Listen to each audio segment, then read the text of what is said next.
구독과 좋아요, 알람 설정까지 해주세요. 장이 오늘 많이 밀립니다. 장이 밀릴 때는 어떻게 대처할 것이냐? 이제 미리 계획을 세워야 되죠. 미리 계획 없이 그냥 내려가면 내려가는 대로 지켜보고 올라가면 올라가는 대로 어디서 수익 낼지 모르고 이러면 답이 없어요. 미리 계획을 다 세워놔야 됩니다. 오늘 고민해야 되는 부분은 이런 겁니다. 여자친구한테 차를 한 대 사주기로 했어요. 그래서 여자친구한테 차를 사주려고 벤츠 C클래스를 뽑았습니다. 저 벤츠 C클래스입니다. 여기 이렇게 벤츠예요. 여기 이제 C라고 쓰면 C클래스겠지. 이 C클래스를 사주려고 통장에다가 돈을 딱 모아놨다 이겁니다. 여자친구가 원래 입버릇처럼 이렇게 말을 해요. 오빠 우리 헤어져. 그러면 차를 사놨거든요. 지금 우리 주차장에 있어요. 사놨어. 그래가지고 이제 주기만 하면 되는데 오빠 우리 헤어져 이러면 차를 주면 안 되잖아요. 그쵸? 헤어지려고 그러는데 벤츠 C클래스 안에 하나 올릴까? E클래스야. 벤츠 E클래스를 하나 사놨어. 저기 차고에. 얼마 전에 면허를 땄다 그러길래 야 너 그래 운전 재밌게 하고 다녀라 이제 그러면서 이제 차를 딱 사놨는데 오빠 헤어져 라고 이제 얘기를 했어요. 근데 이게 원래 여자친구가 항상 하는 말이에요. 입버릇처럼. 그러니까 뭐 오뎅을 먹다가 내가 오뎅을 다 먹어버리면은 오빠 왜 이래? 오빠 헤어져. 이제 이런 식으로 장난처럼도 말을 자주 했었어요. 근데 오늘은 목소리가 조금 어두운 거지. 오빠 우리 이제 헤어지자. 이제 이렇게 얘기를 하는 거지. 그래서 일단은 그럼 어떻게 해야 되겠어요? 우리가 이제 할 수 있는 몇 가지 옵션들이 있지 않겠습니까? 첫 번째, 너 왜 그래? 그러면서 일단은 여친을 찾아가자. 찾아가서 쇼부를 본다. 두 번째, 그냥 빠른 손절. 그래, 그러자. 그래, 쿨하게 이제 헤어지는 거죠. 세 번째는 그냥 냅두는 거지. 아이, 또 그러다 말겠지. 너 또 왜 그래? 에이, 저녁 때 연락할 거잖아. 그래, 저녁 때는 칼국수나 먹자. 이제 또 그러는 거죠. 그냥 냅둔다. 요렇게 몇 가지 이제 보기가 있지 않겠습니까? 근데 만약에 이런 생각이 들 수도 있어요. 이제 4번 옵션에다 그걸 넣을까요?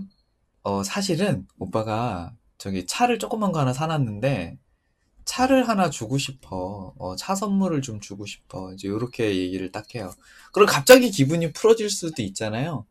근데 소유권 이전 딱 해놓고 나서 갑자기 일주일 뒤에 또 연락이 와가지고 오빠 우리 헤어져. 또 이러면 안 되잖아요. 그럼 또 약올르잖아요. 차는 선물로 줬는데. 그렇다고 뭐 법적으로 내가 이 차 내 거니까 내놔 이럴 수도 없고 소유권 이전 해놨는데. 그쵸? 자, 이렇다면은 가장 안전하게 할 수 있는 방법은 뭐예요? 결혼을 하면 차를 사주자. 결혼 후에 차를 사주자.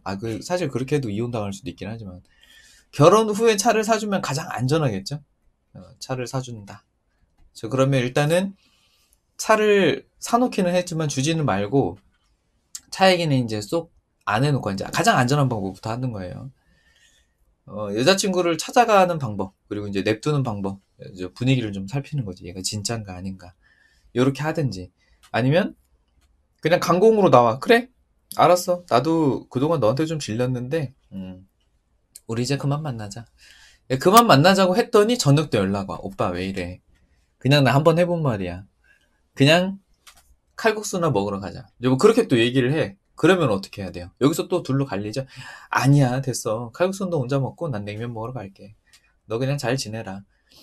그렇게 여기서 헤어지는 방법이 있습니다. 그냥 칼손절. 헤어지는 방법이 있고, 아니면 이제 다시 이제 화해를 하는 방법이 있겠죠. 야, 너 근데 다시는 그런 얘기 하면 안 돼. 요 두 가지 방법이 있지 않겠습니까? 자, 요거랑 똑같아요. 이거 굉장히 제가 지금 여기서 쓴 내용이 보편 타당하고 이해가 되는 내용 맞죠? 그러니까 모두가 공감하지 않습니까? 당연한 얘기를 하고 있는 거잖아요. 이 당연한 얘기를 주식에도 똑같이 적용하면 돼요. 자, 똑같이 내가 지금 종목을 하나 샀는데 이미 사놨어. 종목을 매수를 해놨다 이겁니다. 자, 종목을 매수를 해놨는데 얘가 지금 내 원래 계획은 올라가는 걸로 나는 계획을 세웠거든요. 올라가야 되는데 얘가 이 그림에서 내가 봐줄 수 있는 거는 그래, 한 요 정도까지는 봐줄 수 있어. 라고 생각을 했단 말이에요. 아니, 근데 얘가 요렇게 가네? 아, 그러면은 이제 여기서 이제 고민이 되는 겁니다. 아, 어떡하지? 첫 번째. 일단은 냅둔다. 응. 그러면은 만약에 이렇게 깨져요. 그러면 더 마음이 아프겠죠? 차는 일단 줬어. 그랬는데 이제 나중에 더 멀어지게 됐어요. 그러면 이거 돌려받지도 못하고. 더 손해인 거잖아요. 근데 어쨌든 다시 이렇게 돌아올 수도 있는 것을 노리고 냅두는 거 아니겠습니까? 냅두는 방법도 방법이긴 합니다. 왜냐면 나중에 다시 올라올 수도 있으니까 이렇게 올라갈 건지 이렇게 올라갈 건지 이렇게 올라갈 건지 다시 올라갈 수도 있는 거잖아요. 그죠? 그 두 번째는 내가 계획했던 것과 달리 가네. 그러니까 요렇게 이제 흘러가니까 어떤 사람은 여기서 매도할 수도 있고요. 어떤 사람은 여기서 매도할 수도 있고요. 어떤 사람은 여기서 매도할 수도 있고요. 어떤 사람은 반등할 때 여기서 매도할 수도 있는 겁니다. 다 성향 차이가 있어요. 사람마다 성격이 다르잖아요. 아까 여자친구한테 차를 줄 거냐, 아니면은 뭐 냅둘 거냐, 쫓아갈 거냐, 사람들마다 다 의견이 다르듯이 동일합니다. 종목을 어떻게 대처하느냐는. 제가 여기서 아무리 떠들면서 이거 차트 깨졌습니다. 당장 다 갖다 파세요. 라고 말씀드려도 못 팔아요. 심지어 사라고 해도 못 사요. 그러면 조금이라도 파세요. 그것도 그나마 하는 신용만 하지 못 팔아요. 여러분 마음속에 있는 그 결정을 한 여러분 그 마인드가 쉽게 바뀌지 않는다는 겁니다. 그래서 저는 그 마인드가 바른 생각을 할 수 있도록만 도와줄 뿐이에요. 이 방식으로 바꿔야 돼. 너 틀렸어. 이렇게 얘기하면 안 된다는 겁니다. 첫 번째는 이제 냅두는 방법이 있고요. 두 번째는 자기가 생각하는 손절 라인에서 손절을 하는 방법이 있겠죠. 손절 라인. 손절에 따라서 누군가는 다 팔 거고요. 누군가는 반 팔 거고요. 누군가는 가지치기 할 거고요. 조금만 팔고 조금만 팔고 이렇게 할 겁니다. 근데 이 둘 간의 차이를 보면 어떤 차이가 있어요? 냅둔 나인 경우에는 만약에 내가 한 10억을 가지고 투자를 해요. 원래는 한 1억을 가지고 있었는데요. 엄마가 한 3억 주고요. 누나가 2억 주고요. 뭐 동생이 1억 주고요. 이모가 뭐 한 3억 주고요. 합쳐가지고 10억을 굴리고 있는데 내가 여기서 매수를 해놓고서 주가가 내려가는데 그냥 냅둬요. 이러면 안 되겠죠? 죽습니다. 엄마한테 등짝 맞고 동생한테 싸대기 맞고 이모한테 머리채 잡혀요. 그렇겠죠? 그러니까 손절이 나갈 때는 최대한 짧게 손절을 해야 될 겁니다. 내가 이 비중이 커, 그리고 리스크가 커, 그러면 짧은 손절로 가야 되는 거예요. 만약에 내가 한 1,000만 원으로 거래를 하는데 여기서 한 300만 원 샀어요. 그럼 이렇게 깨져. 에이, 뭐 300만 원 뭐 깨지 마. 상편하대라고. 그냥 죽자 그러고 게시판 놀러 가가지고 육개장 내와라 장난도 치고 뭐 그러는 거잖아요. 좀 그런 글 좀 쓰지 마세요. 없어 보여. 여하튼 금액이 작으면 작을수록 공격적으로 투자를 하는 거고요. 금액이 크면 클수록 방어적으로 보수적으로 거래를 해야 된다는 겁니다. 요거는 나이에 따라서도 달라요. 내가 아직 결혼을 안 했고 20대 후반이고 30대고 이제 사회초년생이고 투자금이 크지 않고 그냥 몇백에서 그냥 뭐 몇천 초반, 그러니까 뭐 1,000만 원, 2,000만 원 뭐 요 정도로 거래를 한다. 공격적으로 하는 게 맞습니다. 그냥 그런 분들은 종목 웬만하면 투자할 때 그냥 몰빵하세요. 그게 차라리 나아요. 왜냐면 100만 원 가지고서 이거를 또 비중 거래를 한다고 100만 원을 비중 20개를 나눠가지고 한 종목당 5만 원을 사요. 아니 그런 짤짤이가 어디 있습니까? 그 정도로 거래할 거면 차라리 안 하는 게 낫지. 그 정도로 할 거면 그냥 한 주씩만 하세요. 한 주씩만 하고 그냥 차라리 모의 투자를 하지. 의미가 없습니다. 100만 원, 200만 원 정도는 그냥 몰빵하시는 게 조금 더 집중력이 생겨요. 근데 만약에 내가 이제 금액이 점점 커져요. 5천만 원, 1억, 2억 이렇게 점점 이제 올라가요. 그리고 이제 나이는 30대 중후반대로 넘어갔고 40대 넘어가면서 아이들 이제 결혼도 했고 그동안 내가 이제 혼자 먹고 살던 게 아니라 와이프랑 아니면 남편이랑 뭐 처가 식구들, 시부모 이런 분들 다 같이 챙겨야 되는 그런 책임감도 생겼고 거기에다 애도 생겼어요. 애가 하나, 둘, 셋 점점 방어적으로 들어가야 돼요. 금액에 따라서 그러니까 금액이 얼마냐 그리고 내가 현재 상황이 어떻게 되느냐 요걸 가지고 이렇게 저울질을 해가면서 공격적으로 할 거냐 방어적으로 할 거냐 본인의 포지션을 명확히 잡으셔야 됩니다. 예시를 한번 들어볼까요? 우리 방에서 가장 많이 거래하시는 페르소나 뽑을 때 이렇게 뽑잖아요. 여기 애널리틱스로 봤을 때는 저희 방에 가장 많으신 분들이 30대에서 40대 남자분들입니다. 3천만 원으로 투자를 하고 계시는 35세 남자 직장인 A씨. 이런 페르소나가 나옵니다. 그쵸? 여기서 크게 벗어나지는 않을 거예요. 이제 내가 투자금 이거보다 좀 많은데, 나이가 이거보다는 조금 적거나 많은데, 난 여잔데, 난 직장인 아닌데, 조금씩 달라질 수는 있지만, 여기가 평균치라는 겁니다. 그랬을 때, 이제 여기에 이제 식솔이 있어요. 예, 유부입니다. 그리고 이제 아이가 하나에서 둘 정도가 있어요. 요게 우리 방의 페르소나예요. 요 분들이 가장 많아요. 그러면, 이분들의 입장에서는 어떻게 해야 되느냐? 3천만 원을 가지고 투자를 했다. 그래도 3천만 원 잃어버리면 안 되는 분들이거든요. 오늘 같이 시장이 내릴 때 드리고 싶은 사인은 이겁니다. 전량 매도 하세요. 이런 얘기 해봐야 듣지도 않아요. 장이 내리면 사실 제일 정확한 건 전량 매도 하고서 올라갈 때 다시 사는 게 얼마나 좋겠습니까? 그게 제일 좋아요. 예, 근데 종목을 이것도 좋대서 조금 사고 이 방 갔더니 이거 주고 저 방 갔더니 저거 주고 뭐 이거는 가치 투자고 이거는 차트가 좋고 이거는 무슨 재료가 있고 뭐 해가지고 뭐 이것저것 잔뜩 지금 사가지고 한 20개 정도 30개 정도 들고 계시잖아요. 이 중에 이제 한 물려 있는 거는 한 10개 정도. 이거는 어떻게 뭐 답도 없어. 예, 그냥 요거는 신경도 지금 아예 그냥 쳐다도 안 보고 있고 그나마 그냥 한 마이너스 5% 정도 아니면 플러스 마이너스 5% 정도 되는 종목을 한 10개에서 20개 정도 지금 들고 있죠.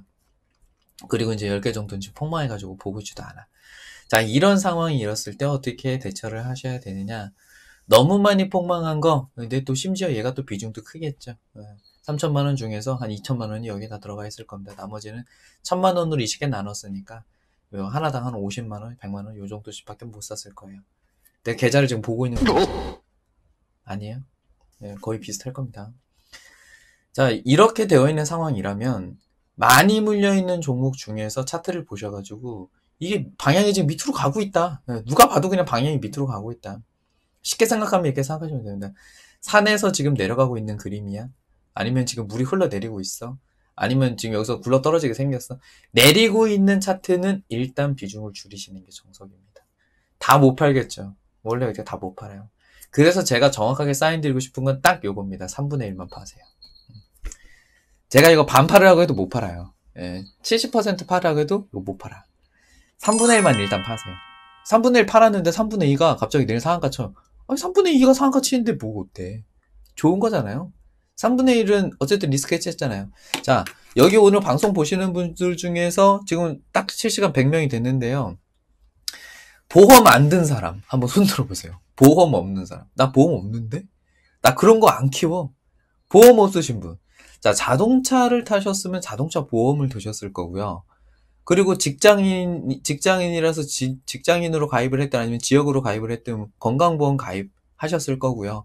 실비 가입하셨을 거고요. 거기에 연금보험까지 다 넣었을 겁니다. 국민연금도 넣었죠? 어떤 방식으로든 보험을 하나씩 다 가지고 있어요. 그런 보험을 하면서 왜 주식은 보험을 안 넣습니까? 보험을 넣자. 보험 가입비는 3분의 1입니다. 근데 그게 다 없어지는 보험료로 나가는 것도 아니에요. 일단 팔았다가 다시 올라갈 때 또 사자. 아니 여기서 추세선만 그리면 되잖아요. 추세선 그리는 걸 먼저 설명하고서 오늘 방송 시작할까요? 추세선은 어떻게 그리는 거냐면요. 자, 추세선은 일단 맨 꼭대기를 점을 찍어요. 그리고 꼭대기들을 다 연결합니다. 자, 요렇게 지금 그릴 수 있죠? 자, 추세선 어때요? 깨졌어요? 아니, 그러니까 밑으로 내려가고 있죠. 밑으로 내려가는 걸 돌파를 했어요? 못했어요? 못했죠? 자, 요대로 한번 볼까요? 자, 요렇게 되죠? 추세선 돌파하니까 사면 되죠? 추세선, 그러면 상승 추세선을 아래쪽에 그리거든요. 요렇게 그렸을 때 요거 깨뜨리면 팔면 되죠? 밑으로 또 이렇게 내렸더니 요거 돌파하죠? 또 샀어요? 자, 요렇게 선 그렸을 때 깨져요? 팔면 되죠? 요거 넘어갔을 때 또 사면 돼요. 또 사가지고 여기까지 올라가죠? 요거 깨지면 팔면 되죠? 이렇게만 거래해도 됩니다. 추세선만 가지고 거래해도 돼요.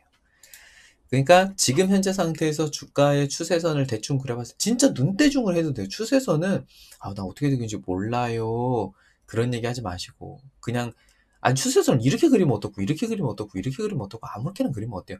내가 생각한 기준으로 현재 내리고 있는 것 같은 느낌적인 느낌이라도 있으면 일단 3분의 1 팔자 오늘은. 팔고 생각하자 일단. 그러니까 다 팔고 다시 사는 것도 좋지만 어떻게 될지 모르니까 내일 또 상한가 칠 수도 있잖아요. 그리고 오늘만 해도 투자자별 매매 종합이 그렇게 아침 시장까지만 해도 나쁘지 않았습니다. 한번 보면 오늘은 전략 후강일 줄 알았어요. 예, 지금도 코스피 쪽에서는 장 초반에 외인이랑 기관의 매수세가 살짝 있었거든요. 혼조가 있었습니다. 지금 외국인은 파란색이고요. 기관이 요 갈색이에요. 혼조가 진행이 되다가 개인이 팔면서 매수세가 들어왔었단 말이에요. 코스피는 그랬어요. 그리고 코스닥은 현재 지금 외국인, 그러니까 개인만 놓고 보면 아침에 장 초반에 쭉 사다가 지금 살짝 팝니다. 근데 이 타이밍을 노려가지고 외국인이 11시 반부터 매수세가 들어오고 있어요. 이렇게 되면 또 살짝 기술적 반등 오후에 전략 구강으로 넘어갈 수도 있죠. 또 미국 시장이나 중국 시장도 같이 또 봐야겠죠. 기관은 지금 조금 팔고 있긴 한데 기관이 파는 양 자체가 뭐 그렇게 크지가 않습니다. 예, 그래서 지금 여기 매수와 매도로 봤을 때 이렇게 보이는 거고요. 순매수로 봤을 때만 이렇게 체크가 되는 겁니다. 외국인이 오늘 매수가 8천억 정도의 매수세가 있어요. 그래서 오후에는 올라올 수도 있다. 근데 오후에 올라올 수 있다면서 왜 지금 팔을 해? 모르니까. 모르니까 일단 보험을 들고 가자. 3분의 1을 팔았어요. 내일 아침부터 장이 좋아요. 3분의 1 판 거 다시 사면 되잖아요. 뭐 어렵습니까? 내가 왜 보험료라고 얘기를 하냐면요. 자, 예를 들어볼게요. 지금 주가가 이렇게 진행이 됐어요. 자, 이 상태에서 3분의 1을 팔았습니다. 그럼 3분의 2가 남죠? 3분의 2 갖고서 3분의 1을 팔았어요. 자, 내일 만약에 장이 내리게 되면 3분의 2에 대해서만 요만큼 내리게 되는 겁니다. 3분의 1을 건지는 게 돼요. 그쵸? 자, 근데 만약에 내일 장이 올라요. 그러면 3분의 1 판 것을 내일 장이 오를 때 여기서 다시 재매수를 해봅니다.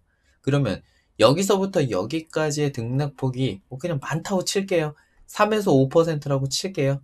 자, 그렇다고 하더라도 내가 1000만 원으로 거래를 했을 때 300만 원만 팔았습니다. 그러면 700만 원 가지고 있었죠? 거기서 300만 원만 팔았어요.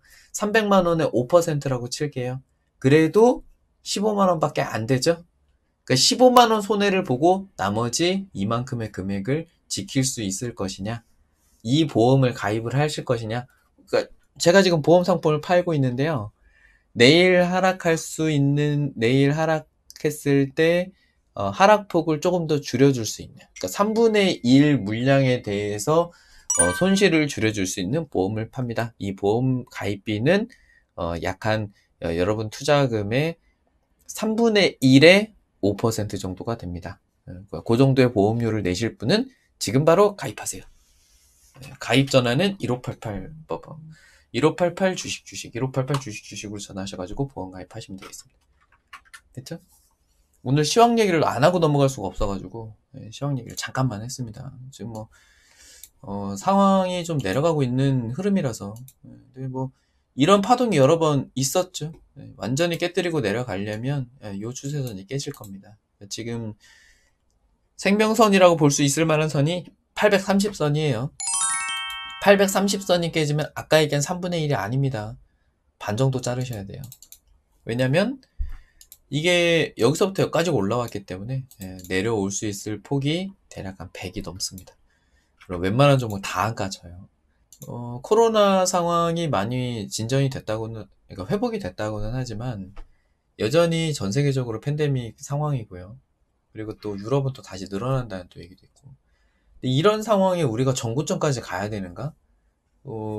이거 코로나 터진 건 여기거든요? 요거 내린 거거든요?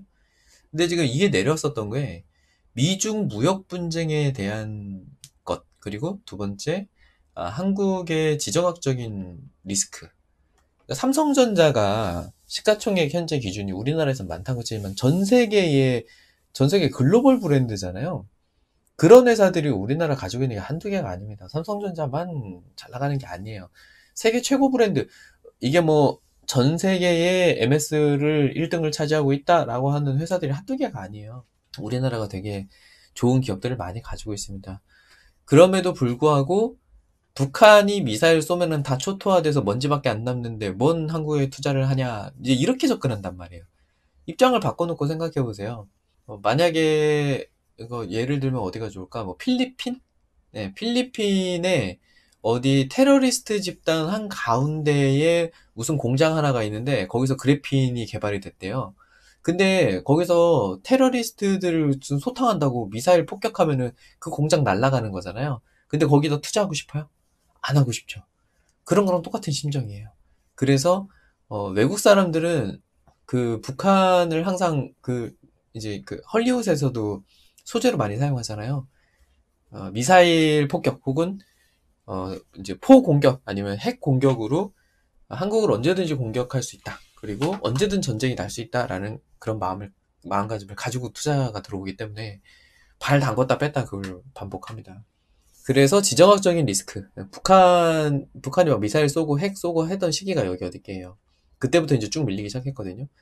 그 두 가지만 해도 되게 커요. 그쵸? 거기에다가 일본이 수출 규제까지 얹어놨었죠. 그러면서 폭락 나왔던 거거든요.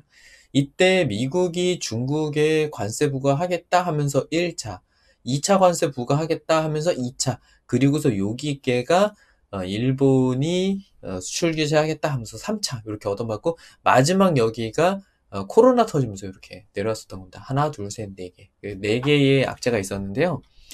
그것 중에 뭐 하나 해결된 게 아무것도 없습니다. 현재 상황에서. 일본이랑 화해했나요? 그리고 뭐 북한이랑 지금 평화 모드인가요? 그리고 미국이랑 중국이 분위기가 좋아졌나요? 그리고 코로나가 끝난 것도 아니죠. 아무런 이슈가 해결되지 않았어요. 근데 그냥 너무 많이 내렸으니까 다시 올라야겠다 정도로 오른 겁니다. 그래서 지수를 큰 그림에서 보면은 이런 그림이 나와요. 더 크게 볼까요? 지난 십수년간의 흐름을 보면 그냥 박스권 안에 갇혀 있어요. 계속 위아래 왔다 갔다 해 왔습니다. 그러니까 위 터치하면 아래로 내려오고 위 터치하면 아래로 내려오고 계속 반복해 왔었는데요. 최근에 이번에 코로나 터진 걸로 인해서도 원래 더 내려올 수도 있었겠죠. 한 200선까지. 근데 그 정도까지 내려가진 않았어요. 버텼죠. 이렇게 되는 겁니다. 지금 현재 흐름이. 이거 자동으로 그려볼게요. 직선, 유기선. 여기서부터 현재까지. 이거 자동으로 평균 내서 그리는 겁니다. 자, 이렇게 되거든요. 자, 그러면 평균이기 때문에 평균 기준으로 여기는 높죠? 여기는 낮죠? 여기는 높고, 여기는 낮고, 여기는 높고, 여기는 낮고. 지금은 어때요? 높습니다. 평균 대비, 지난 10년간의 평균 대비 높아요. 주가가 너무 높습니다. 조정을 받으러 내려올 가능성이 무척 높다. 내려오더라도 최소한 여기까지 내려와도 아무런 이상이 없다. 우리는 830선에서 비중을 줄이자.